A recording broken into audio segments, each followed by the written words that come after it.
Hello, and welcome to the Dane Dash Food Corner.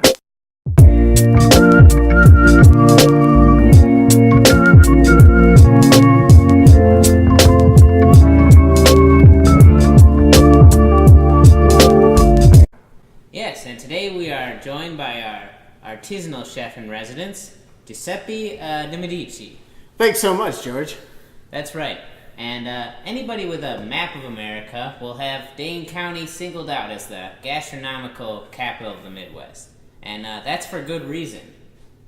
Today, we're going to show you one of the dishes that helped place Dane County on the gastronomical map. That's right. The Danish. The Danish has a storied history in Dane County. It was first introduced to the region by paper millers and loggers who were eager to have a high-calorie meal in a small, compact package that they could take on them on their buggy rides towards the factory. And today, we still eat them because they are filled with addictive sweets and salty food. Giuseppe, why don't you give us some background about how you were first introduced to the Danish? Well, so the Danish was brought to me as one of the most basic of culinary skills that I had to learn going into the culinary program here in Madison. Now, the Danish, or the Danish, as we may call it here, is storied because of the amount of carbs and calories that you can pack into one very simple but beautiful and delicious loaf. It all starts with a little bit of mud. Giuseppe, what's the first step to creating a Danish? Well, so the first step to creating the Danish, the perfect Danish, we start with this beautiful artisanal bread. And what we're going to go ahead and do is cut the heel off of this baby.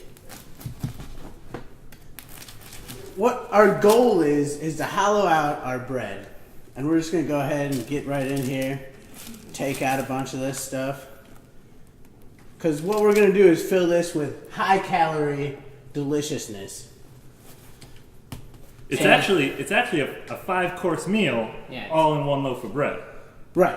And that's the principle, is that we're really trying to make this 5-course meal portable and, full of energy, right, for these mill workers and lumberjacks that were out there. Do we use the innards? We'll save those, just go ahead and put those aside. We'll set these aside. A lot of people just eat them. Yeah, while you're filming or while you're... Just whatever, just go for it, it's delicious. Nothing wasted in Dane County. We're trying to get our calories here, really. But the true genius of the Danish is that you eat it, each course at a time. Right. So we're gonna start with the dessert at the very bottom with the dessert. So what we're gonna do is we're gonna start with our mud pie at the bottom, and as you can see here, we have our ingredients here. It's gonna take a bit of Oreos here. We like the Halloween Oreos. And the colors, Keep it festive a little bit. Keep it festive. You want to make sure they're crunched up, but not too fine. Just a little crunch in there. So, we're going to take that. Going to need some gummy bears right in here. The gummy bears signify the struggle back in the day. Because a lot of dirt cake involves gummy worms. But it's specifically gummy bears and not gummy worms. Well, here in Dane County, we like to set ourselves apart. And we use gummy bears. And that's really what is the foundation that we build this special meal upon. Right. So, and then we're going to add some more Oreo crumbles here. Get that pudding in there. We got to get that pudding in there. We're going to need a nice spoon. Yeah, thank you very much. Yeah, absolutely. Just mix that right around in there. Yeah, don't be shy. Here, let me have that spoon here. We're just going to mix this around and really make that nice mud pie. We fancy mud pie as one of our favorite desserts. It's, Yeah, a couple more gummy bears, I think. Perfect. Yeah. So then we're just going to go ahead. George, can you hold that up there? Yes, absolutely. So we got to put this first layer in here. And we're just going to kind of dump it, baby. Get it in there. And then you gotta really... You gotta tap it down. Give it a good tap. And as you can see, we've started to build our first layer. So we got our dessert. You got the dessert at the bottom. How do we keep the dessert separate from the main course? Now this is where we really get into our ingenuity and and really utilizing the resources we have available.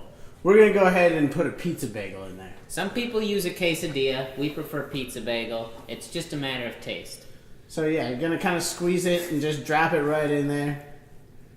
And that's our barrier. There we go. Perfect. And that'll create a nice barrier between the dessert and the entree, which is what? So, our entree today is going to be Taco Bell. But we're going to go ahead and take this Taco Bell. Now, what do we have here? So yeah, what's our variety of the tacos? thing is, you can make the Danish with any of the Taco Bell dishes you see on this plate. Cheesy Gordita Crunch, Crunchwrap Supreme, Or a soft taco. Right. Personally, we like to use a little bit of everything. Yeah, so we're going to go ahead and take a piece of all of these So let's just cut and mince them up. cut each one in half and then mince it from there. Yeah, thank you very much.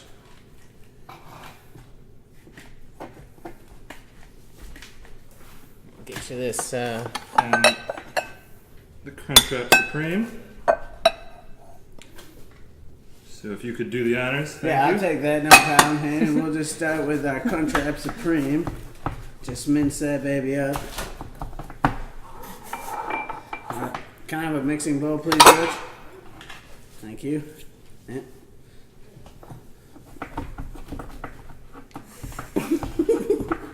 Well, And you can just really smell the flavor. And well, it helps if it's fresh. This yes, This is fresh. I mean, now we just went to Taco Bell. I mean, about literally hours ago. Yeah, just within the past multiple number of hours. Handful of hours, which Wow. you want to keep it. So, I mean, and the best way to mix up your Taco Bell is really get in there with your hands and just kind of mash it together. You gotta get it in. You know, because then, George, you want to hold that up for me again? I mean, because we're going to take this and really just to stuff it right in there. You don't have to worry about mixing with dessert because, like we said before, we have the pizza bagel barrier. Essentially, the pizza bagel is our force field between dessert and main course. You know, it's So, moving on to our next layer. yeah. What comes next? So, our We next got layer the main is, course. It must be an appetizer, right? Yeah, it's beer braised cheese curds. That's right. Now, this is a real classic here because, I mean, you just take these cheese curds, and what are we doing with the cheese curds? We're gonna boil them in some beer. boil these cheese curds in a can of beer. So it's just really a can of any beer. Doesn't have to be your favorite, but that can help. And then Point's definitely my favorite. just dump some cheese curds in there, Just like that. and we're gonna bring these to a. Bring these to a boil quick, and be back in a second. We'll check back on these cheese curds in just a minute. In the meantime, we'll show you how to prepare the salad that goes on top. Yeah, and this is one of the funnest parts of making the Danish. Because you can just go ahead and buy these kits of Caesar salad. And we just go ahead and open it and dress it, right? It's got all the ingredients and everything right there in the pack. Do you want to do the honor for me? Yeah, I can toss this salad. Perfect. Yeah, we like Caesar salad. Some people choose other salads. Yeah, the only rule is it has to be a salad. It has to be a salad, and it has to have cheese and a creamy sauce. Right, realistically, we use Caesar salad because, you know, the romaine lettuce really holds up well if you can't eat it right away.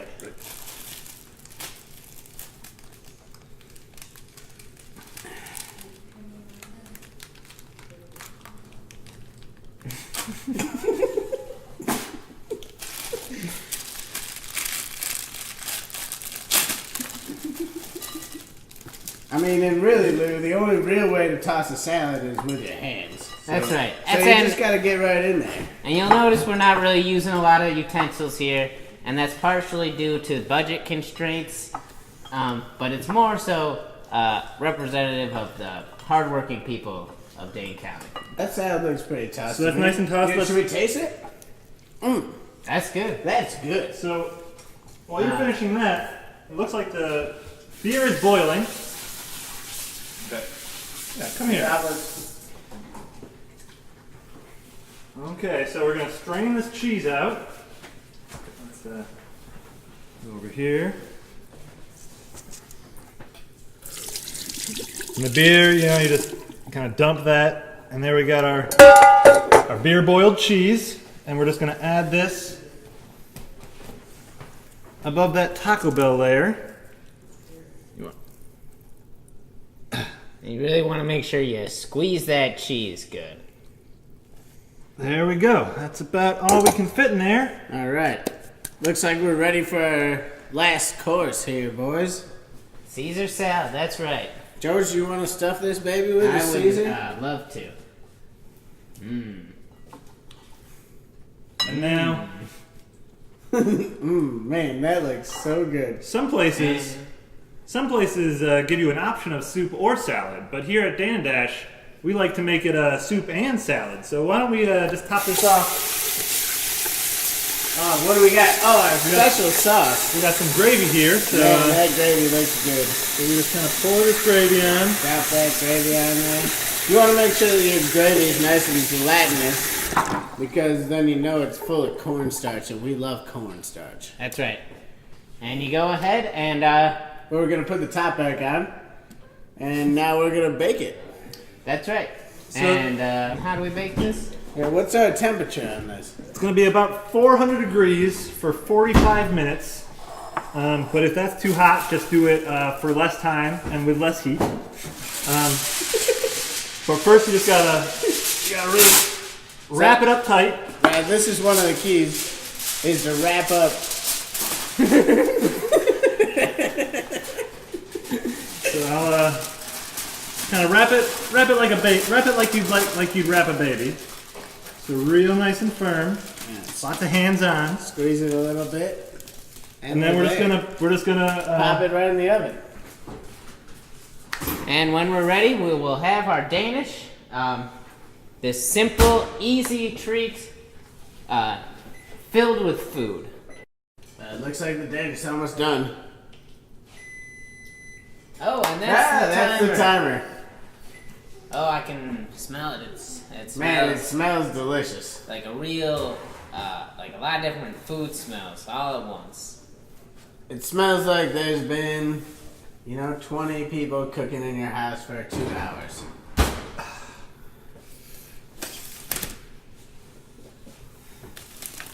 Oh yeah, that's You smell that. rich. So usually, a single Danish will feed 1/2 to one person, but today we got some other people around, and we're all just gonna have some fun and eat some Danish. Come on in. No utensils required. So what's the yummy. traditional way to eat the Danish? You just you eat it from top to bottom. You just kind of get right in there, huh? Some people can, take. Oh, that does look good. Yeah, I'll have a bite.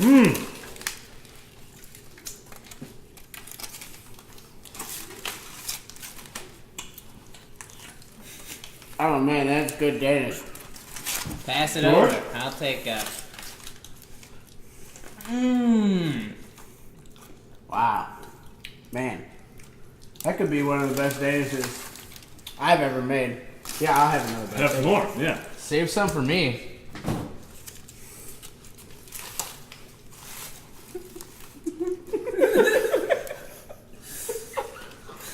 The only thing that makes a Danish better is beer. And sometimes we just like to pour it on the Danish. You guys want to try that? Yeah. Let's beer it up. Yeah. Oh, give me some of that.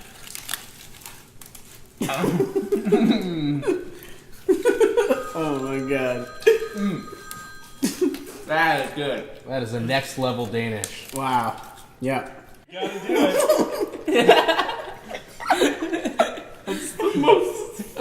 This looks like just like dessert. All right, we're down back to the best part of the Danish, the dessert. And if you've made it here, you've really put your time Dessert, in, my favorite. and you really deserve it. Because you got to put in work to get down to the dessert. That is delicious. Oh yes, absolutely. I got a gummy bear too in there. I like to keep dressing it with beer. There you go.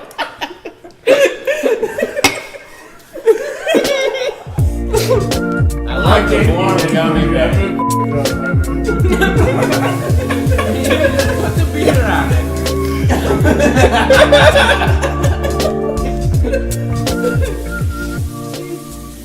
Thanks for joining us in our kitchen today, and we hope you'll come back next time when we create another delicious Dane County treat. Yes. Wait.